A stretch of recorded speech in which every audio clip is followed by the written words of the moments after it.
The next one and the last one we're going to talk about is cover 4. So again, these zone coverages, all they talk about is how many people are deep. 4 guys deep, usually the 2 safeties and the 2 corners, dividing up the back end in quarters coverage. So let's see it with the diagram. Again, we see the easy 4 quarters coverage on the back end. 1, 2, 3, 4. Really simple. Now there's 4 guys deep and only 3 underneath. So again, just what you think. Oftentimes in quarters, you're going to have everybody, they're going to try to rally and keep everything in front of them. But again, there's only 3 defenders underneath now. The 3 linebackers underneath. So you're going to be able to throw anything you want in the flats. Anything you want all the time. And really anything you want underneath in the short area. Quick little slants, any sort of hitches, stick routes. You hear stick routes all the time. Anything underneath, you're going to be able to get a chance to take advantage of this. Quarters, the other thing that often is a quarters beater is any sort of post.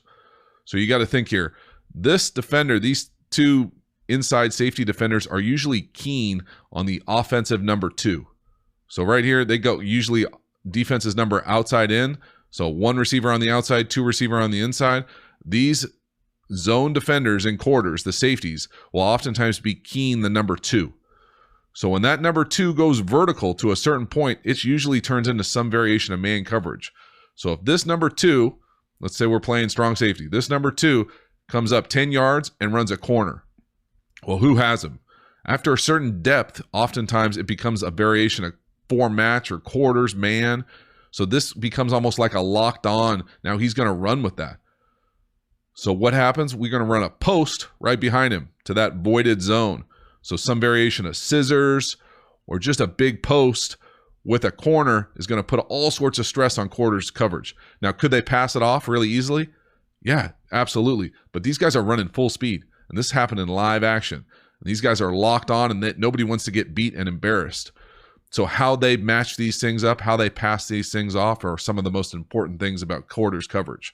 So again, quarters beaters, we're going to come out and try to throw a post. We're going to throw anything we want underneath, flats, quick outs, hitches. You know, it's a little bit harder to get a slant in quarters because you're going to have these guys sitting right here, these safeties. So again, you don't want to get your guys hurt here. This is a big hit coming at you. So it's a little bit harder to throw slants, but anything underneath in these flat areas is going to be wide open. And then to take a shot down the field, we're going to try to throw posts over the top and occupy those underneath safeties with either little in routes or double posts. Again, you come out, imagine if we ran a double post down here, that free safety is going to grab that one, and then we're going to have the corner leveraged. He's going to try to keep outside leverage, and we're going to have all this area to throw a post to. So again, just like any zone, you want to put 2-on-1s on guys, whether it's posts, whether it's in a post. You know, you're trying to put 2-on-1s on guys in zone coverage to stretch them, make them make a bad decision. But again, 4 verticals, quarters, going to be really hard unless you like a 1-on-1 matchup on the outside because they're going to have 4 guys covering 4 guys running right down there.